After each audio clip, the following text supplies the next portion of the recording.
आज की वीडियो में हम देखेंगे कि हम स्ट्रिंग को एज अ आर्ग्यूमेंट एक फंक्शन में किस तरह से पास कर सकते हैं। तो ये टॉपिक पढ़ने से पहले आपका फंक्शंस का कंसेप्ट पूरा क्लियर होना चाहिए, स्ट्रिंग्स का कंसेप्ट पूरा क्लियर होना चाहिए और इसके अलावा आपका पॉइंटर्स का कंसेप्ट पूरा क्लियर होना चाहिए। सारे वीडियोस मैं ऑलरेडी बना के अपलोड कर चुकी हूँ, ठीक है। प्रीवियस वीडियो में मैंने आपको ये भी बताया था, स्ट्रिंग्स एंड पॉइंटर्स भी बताया था कि हम एक स्ट्रिंग के लिए पॉइंटर किस तरह से डिक्लेयर कर सकते हैं, क्या डिफरेंस रहता है एक कैरेक्टर पॉइंटर में, एक स्ट्रिंग पॉइंटर में। ये सारी चीजें हम पहले ही देख चुके हैं। उन वीडियोस का मैं लिंक डिस्क्रिप्शन बॉक्स में प्रोवाइड कर दूंगी, तो आप वहां से देख सकते हैं, ठीक है ना। तो आज के वीडियो में हम क्या देखेंगे कि हम जो है एक स्ट्रिंग को किस तरह से एक फंक्शन में पास करेंगे एज अ आर्ग्यूमेंट, और ये चीज हमारी क्लियर हो जाएगी कि क्या पूरी की पूरी स्ट्रिंग पास होके वहां पे जाती है, क्या कॉल बाय वैल्यू स्ट्रिंग वहां पे जाती है, मतलब बाय वैल्यू जाती है या बाय एड्रेस जाती है, मतलब स्ट्रिंग की जो है ओनली वैल्यू फंक्शन में जाती है या उसका एड्रेस जाता है। ये सारी चीजें हम क्या करेंगे, क्लियर करेंगे, ठीक है ना। तो सबसे पहले हम एक स्ट्रिंग लेते हैं। तो स्ट्रिंग को किस तरह से हम डिक्लेयर करते हैं, कुछ इस तरह से हम स्ट्रिंग को डिक्लेयर करते हैं, क्योंकि हमें पता है कि स्ट्रिंग क्या होती है, कैरेक्टर अरे ही होती है। बस उसमें क्या आता है, पीछे नल टर्मिनेटिंग कैरेक्टर आता है जो इंडिकेट करता है कि स्ट्रिंग एंड हो चुकी है, ओके। अब स्ट्रिंग को इनिशियलाइज हम कैसे कर सकते हैं वो भी मैं प्रीवियस वीडियोस में बता चुकी हूँ। हम चाहे तो इसकी वैल्यू यूजर से भी पूछ सकते हैं, ठीक है ना। तो सपोज मैंने यहाँ पे इसको इनिशियलाइज कर दिया है हेलो से, ओके। अब जैसे ही मैंने इसको क्या किया, इनिशियलाइज किया, इसको मेमोरी एलोकेट होगी। अब मेमोरी किस तरह से एलोकेट होगी, तो सपोज ये क्या है, हमारी स्ट्रिंग है HELLO, ठीक है। और ये पीछे क्या आ जाएगा, अपने आप ही ये नल टर्मिनेटिंग कैरेक्टर क्या हो जाएगा, अपेंड हो जाएगा, ओके ना। स्ट्रिंग टर्मिनेटिंग कैरेक्टर क्या हो जाएगा, यहाँ पे अपेंड हो जाएगा, ओके। ये स्ट्रिंग की 0th location, first location, second, third, fourth और 5th लोकेशन। सपोज इस स्ट्रिंग का जो बेस एड्रेस है वो क्या है, 1000 है, ओके। तो अब अगर इसका एड्रेस 1000 है तो इसका क्या होगा, 1001 होगा, इसका 1002, 3, 4 एंड 5 होगा, ओके। अब हमारा ये जो str है, उस str के अंदर क्या स्टोर होगा, इसका बेस एड्रेस स्टोर होगा, दैट इज 1000 स्टोर होगा, ओके। तो str के कंटेंट्स क्या हो जाएंगे, 1000, मतलब हम क्या बोल सकते हैं कि str इसको पॉइंट कर रहा है। ये चीजें मैं अच्छी तरह से बता चुकी हूं। तो ये क्या है, str एक कांस्टेंट स्ट्रिंग पॉइंटर है। क्या है, एक कांस्टेंट स्ट्रिंग पॉइंटर है, ठीक है ना। अब हमें क्या करना है, इस स्ट्रिंग को भेजना है एक फंक्शन में।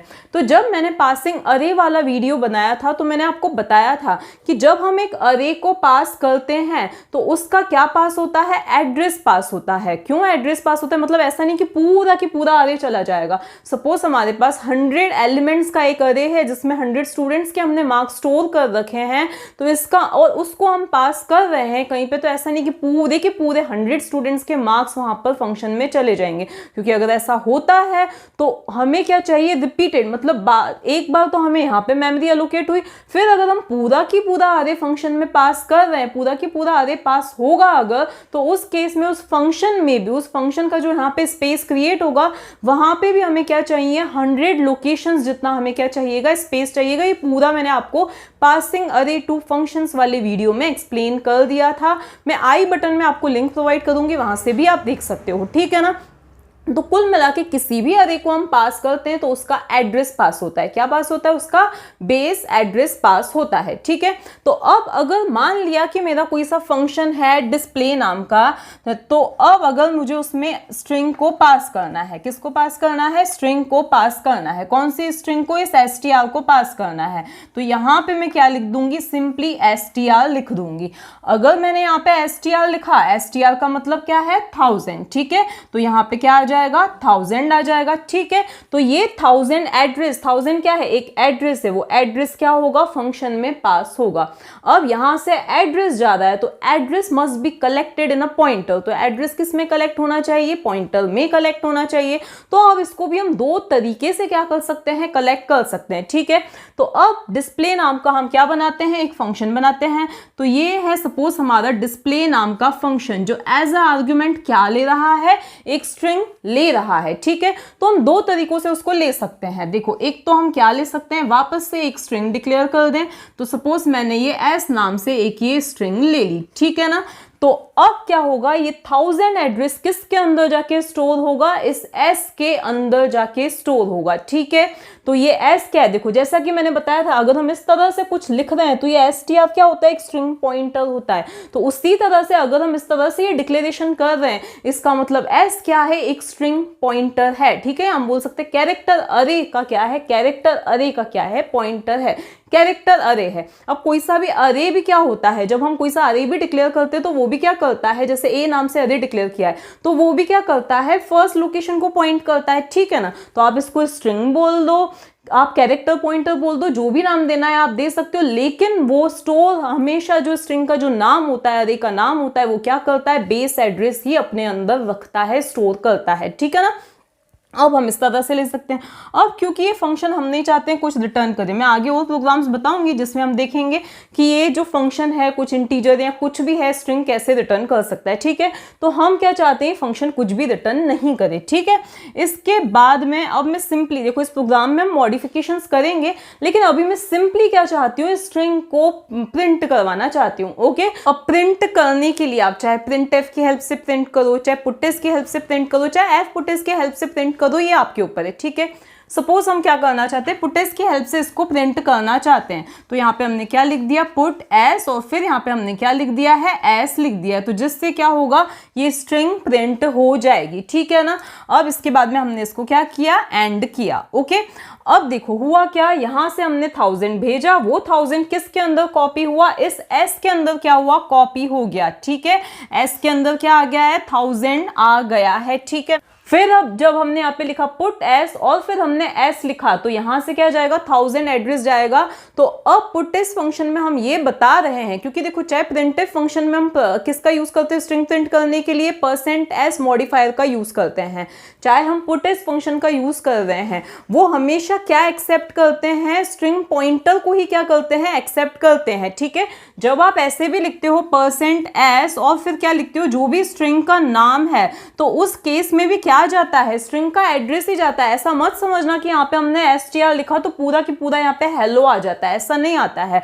आपने लिखा str तो इसका जो भी एड्रेस है वही, तो %s भी क्या एक्सपेक्ट करता है, एक स्ट्रिंग पॉइंटर ही एक्सपेक्ट करता है, एक एड्रेस ही एक्सपेक्ट करता है। फिर वो क्या करता है, प्रिंट किस तरह से करता है, जो भी आपने एड्रेस प्रोवाइड किया है, जो भी आपने एड्रेस प्रोवाइड किया है वहां से एक एक कैरेक्टर करके प्रिंट करेगा जब तक उसको नल कैरेक्टर नहीं मिल जाता है। ठीक है ना, तो यहां से आपने क्या भेजा है, 1000 भेजा है, तो ये पुटिस फंक्शन क्या करेगा, स्ट्रिंग को प्रिंट करेगा, इस एड्रेस से लेके एक एक कैरेक्टर प्रिंट करना स्टार्ट करेगा और तब तक प्रिंट करेगा जब तक नल कैरेक्टर नहीं मिल जाता है। ठीक है ना, अगर आप इस केस में जैसे सपोज आपने क्या दिया, यहाँ पे एड्रेस में +1 कर दिया, प्रिंट करते टाइम आपने क्या कर दिया, यहां से भेजते टाइम आपने +1 कर दिया, तो इसका मतलब क्या है कि 1001 से लेके जो भी स्ट्रिंग है वो क्या होगी, प्रिंट होगी। ठीक है ना, तो ये आपको ध्यान क्या रखना है कि आप स्ट्रिंग का कोई सा भी फंक्शन यूज कर रहे हो, चाहे आप स्ट्रिंग को प्रिंट करने के लिए यूज कर रहे हो,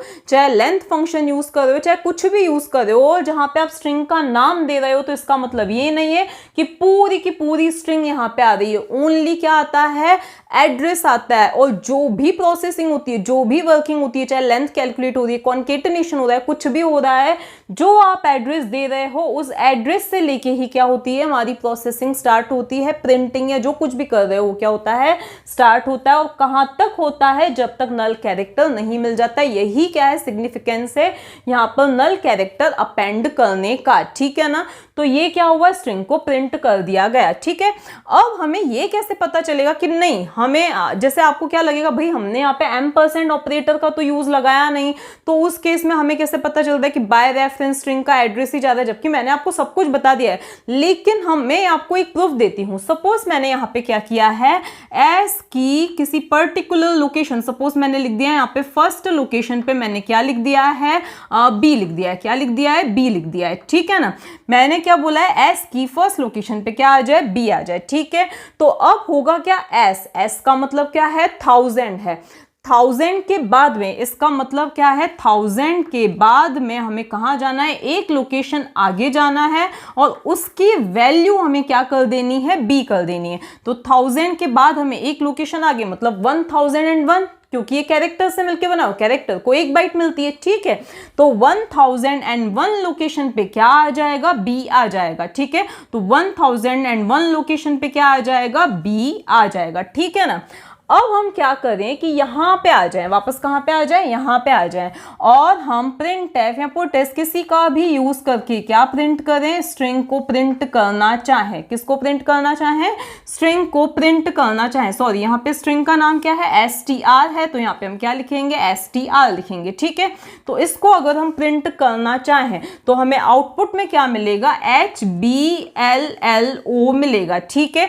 जबकि अगर कॉल बाय वैल्यू होता तो उस केस में हम फंक्शन में जो कुछ भी चेंजेस करते हैं वो हमें यहां पर रिफ्लेक्ट नहीं होके मिलते हैं, ठीक है ना। कॉल बाय वैल्यू का यही मतलब होता है कि फंक्शन में किसी वेरिएबल पे जो भी चेंजेस हमने किए हैं वो यहां पर रिफ्लेक्ट होके नहीं मिलते, ठीक है ना।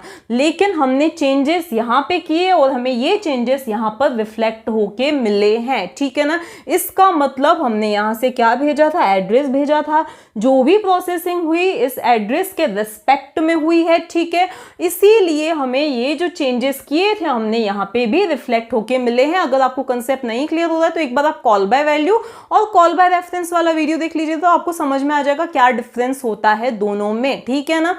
तो ये क्या हुआ कि हमने देखा कि हम किस तरह से स्ट्रिंग को पास कर रहे हैं as a argument to a function. दूसरी चीज, हम चाहते तो यहां पर ऐसा ना लिख के अगर हम एस्ट्रिक एस लिखते तो भी कोई प्रॉब्लम नहीं थी, ठीक है। क्यों प्रॉब्लम नहीं थी, क्योंकि ये क्या है, एक कैरेक्टर पॉइंटर है। क्या है, कैरेक्टर पॉइंटर है, ठीक है, जो कि क्या करेगा, किसी कैरेक्टर के एड्रेस को स्टोर करेगा, ठीक है।